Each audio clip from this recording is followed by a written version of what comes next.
आइए इनसे जानते हैं कि आखिर माधवी लता जी का विजय रथ कहां तक पहुंच पाया है। नमस्कार मैम।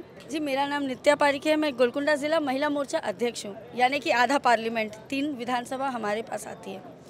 माधवी लता जी जो इस बार आई हैं एक शक्ति के रूप में, जिस तरीके से नरेंद्र मोदी जी ने 33% आरक्षण का ऐलान किया था, तो ये शायद उन्होंने पार्लियामेंट इलेक्शन से ही शुरू कर दिया और हमारे पास ऐसी नारी शक्ति को भेजा है कि अवैसी की नींद उड़ चुकी है। मैम अभी ओवैसी साहब और माधवी लता जी टक्कर पे है, तो आपका विजय रथ काफी हद तक आगे है। आप किस बेस पे बोल सकती है? अभी माधवी लता जी नई है राजनीति में।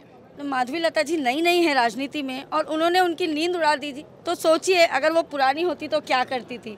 और विजय रथ की बात है तो जीत तो साफ साफ दिख रही है। आप बताइए 40 साल में क्या अवैसी खानदान का भी रोड पे उतर के वोट मांगा था? क्या अवैसी खानदान कभी मंदिरों में गया था? लेकिन हमारी नारी शक्ति ने आज उन्हें रोड पे ला दिया, उन्हें मंदिर घूमने को मजबूर कर दिया और रामलला का जो हम बोल सकते हैं माला पहनने पे मजबूर कर दिया।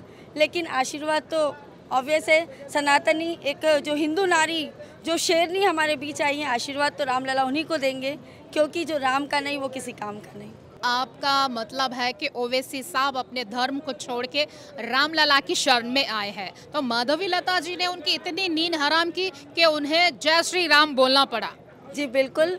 देखिए, हमारे सनातन धर्म में घर वापसी को हमने अच्छा ही माना है और जो भी घर वापस आता है हम उन्हें आने देते हैं, कभी मना नहीं करते। हमारे लिए हमारे घरों के दरवाजे हर किसी के लिए खुले रहते हैं, हमारे घर के बाहर ही वेलकम लिखा हुआ रहता है। तो अगर सुबह का भूला शाम को घर आया है तो उसे आने दीजिए, हम मोस्ट वेलकम करेंगे उनका।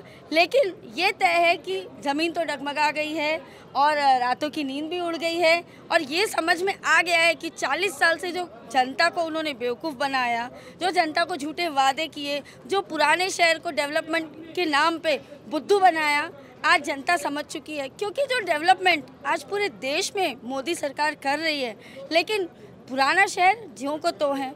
जब ये कहते थे बीआरएस सरकार की स्टीयरिंग इनके हाथ में, तो भी डेवलपमेंट ओल्ड सिटी को नहीं आया।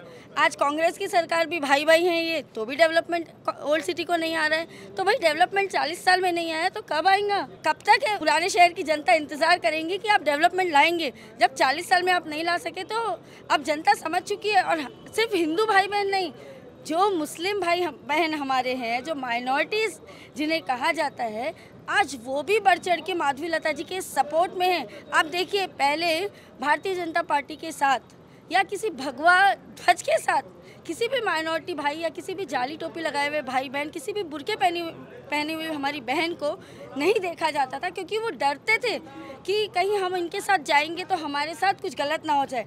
लेकिन आज हमारी बुर्के वाली बहनें रहने दो या हमारे जाली वाले टोपी वाले भाई रहने दो, सभी आज बढ़ चढ़कर हिस्सा ले रहे हैं और सभी भारत माता की जय कह रहे हैं। मैम मेरा आपसे एक आखिरी सवाल, ये पार्टियों की राजनीति की लड़ाई ठीक है, लेकिन अब की बार राजनीति में गौ माता, राम, सारे चीज़ों को आप लोगों ने राजनीति में इन्वॉल्व कर दिया। मतलब अब ये राजनीति की लड़ाई छोड़कर भगवान पे आ गई और गौ माता पे डायरेक्ट आ गई। जी बिल्कुल ऐसा नहीं है। देखिए, 70 साल का मौका हमने कांग्रेस सरकार को दिया था कि वो रामलला को तंबू से निकाल के मंदिर में लाए। 70 साल कोई मामूली बात नहीं होती, लेकिन कांग्रेस सरकार वो कर ही नहीं सकी। अगर ये कांग्रेस सरकार के दौर में अगर रामलला आते थे तो हम उसका श्रेय रामलला का कांग्रेस सरकार को देते थे कि कांग्रेस सरकार ने मंदिर बनाया। लेकिन 10 साल में आप देख सकते हैं कि किस तरीके का डेवलपमेंट हो रहा है। हमने सिर्फ तारीख नहीं दी, हमने मंदिर बनाया, भव्य आयोजन किया और सभी को इनवाइट भी किया। भारत माता की जय, भारत माता की जय। कपिल मिश्रा जी उपस्थित है, तो आइए जानते हैं बीजेपी के एजेंडे क्या है। इस वक्त बीजेपी विजय के रथ पर सवार है, क्या वो असदुद्दीन को बीट कर पाएगी? आपने जनता को भी देखा है और जनता की ऊर्जा को भी देखा है। निश्चित तौर पे इस बार लोग स्वयं को बचाने के लिए नहीं, ओवैसी को हटाने के लिए वोट करेंगे। सर आपका कोई मैसेज ओवैसी जी को? ओवैसी बैग पैक कर ले, गुड बाय, फेयरवेल। और इस बार तरक्की के लिए, एकता के लिए, अमन के लिए और बदलाव के लिए जनता वोट करने जा रही है और माधवी लता जी यहाँ से अगली सांसद बनेंगी।